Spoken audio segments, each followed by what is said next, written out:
বৌদ্ধ ধর্মাবলম্বীদের সবচেয়ে বড় ধর্মীয় উৎসব প্রবারণা পূর্ণিমা গত 3 দিন ধরে চলছে এই অনুষ্ঠান এবং কক্সবাজারে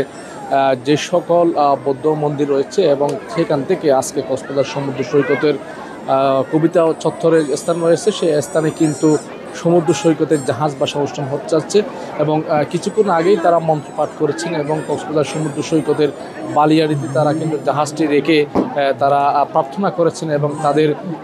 ধর্মীয় প্রার্থনা অনুষ্ঠান অনুষ্ঠিত হয়ে গেছে। এরপর তারা কিন্তু কিছুক্ষণ পর কিন্তু এই জাহাজ বাসা অনুষ্ঠান তারা শুরু করবে। আমরা গতকাল অর্থাৎ গত 3 দিন ধরে যেটা দেখতে পেয়েছি সেটি হচ্ছে কক্সবাজার যে রামু থেকে শুরু করে এবং যে সকল স্থানে বৌদ্ধ মন্দির রয়েছে সেখানে কিন্তু তারা গতকালকে ফানুস উড়িয়েছেন সেরকম দৃশ্য আমরা দেখতে পেয়েছি এবং আজকে আমরা যে দৃশ্য দেখতে পেয়েছি সেটি হচ্ছে তারা সকাল থেকে কিন্তু ব্যাপক নিরাপত্তা জোরদার করা হয়েছে সেনাবাহিনীর পক্ষ থেকে এবং পাশাপাশি বিভিন্ন আইনশৃঙ্খলা রক্ষাকারী বাহিনী কিন্তু তাদেরকে নিরাপত্তা দিয়েছেন সেরকম দৃশ্য আমরা দেখতে পেয়েছি। তবে সকাল থেকে সেনাবাহিনীর 10 পদাতিক ডিভিশনের কিন্তু প্রায় 100 জন মতো সেনা সদস্য এখানে মোতায়েন করা হয়েছে এবং ব্যাপক নিরাপত্তা জোরদার করা হয়েছে সেরকম দৃশ্য আমরা দেখতে পেয়েছি। পদ্মা সেতু, মেট্রো রেল এবং এলিভেটেড এক্সপ্রেসওয়ে নির্মাণের গর্বিত অংশীদার বসুন্ধরা সিমেন্ট। আমরা আইনশৃঙ্খলা রক্ষাকারী বাহিনীর সাথে কথা বলেছি, তারা আমাদেরকে যেটি জানিয়েছেন যাতে বৌদ্ধ ধর্মাবলম্বীদের অনুষ্ঠানে যাতে কোনো অনাকাঙ্ক্ষিত দুর্ঘটনা না ঘটে সেই বিষয়ে কিন্তু প্রশাসক সজাগ থেকেছেন এবং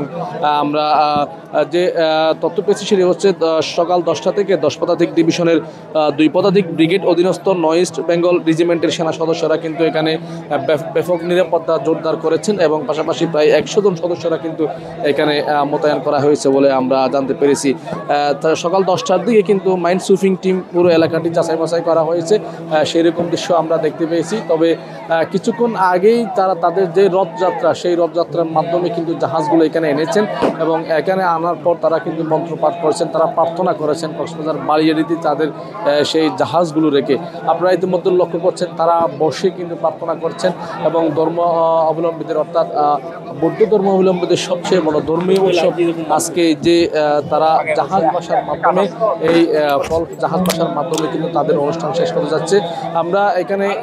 দেখতে পেয়েছি শুধু নারী পুরুষ না, তারা কিন্তু সমঝোতার মধ্য দিয়ে এবং সম্প্রীতি সম্প্রদায়ের অসাম্প্রদায়িক চেতনাকে ধারণ করে তারা কিন্তু শুধু বৌদ্ধ ধর্ম না এবং কক্সবাজারের মুসলিম, হিন্দু, বৌদ্ধ, খ্রিস্টান সবাই কিন্তু একসাথে আজকে এই অনুষ্ঠানে যোগ দিয়েছেন সেরকম দৃশ্য আমরা দেখতে পেয়েছি। কিছুক্ষণ পর তারা কিন্তু কক্সবাজার সমুদ্র সৈকতের যে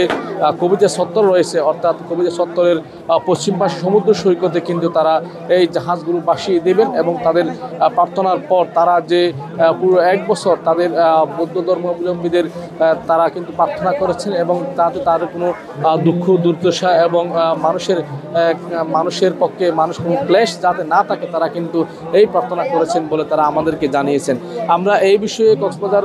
বৌদ্ধ ধর্মাবলম্বীদের সাথে কথা বলেছি, তারা আমাদেরকে জানিয়েছেন তাদের নিরাপত্তা নিয়ে কোনো শঙ্কা নেই এবং তারা কিন্তু ব্যাপক আনন্দ উৎসবের মধ্য দিয়ে কিন্তু 3 দিন ব্যাপী যে অনুষ্ঠান ছিল সেই অনুষ্ঠান কিন্তু শেষ করেছেন আজকে জাহাজ বাসার মাধ্যমে, এটা আমাদেরকে তারা জানিয়েছেন। আমরা এই বিষয়ে কক্সবাজার জেলা প্রশাসনের সাথে কথা বলেছি, তারা আমাদেরকে যেটি জানিয়েছেন কক্সবাজারের যে এলাকাগুলোতে বৌদ্ধ মন্দির রয়েছে সেখানে কিন্তু ব্যাপক নিরাপত্তা জোরদার করা হয়েছে এবং পাশাপাশি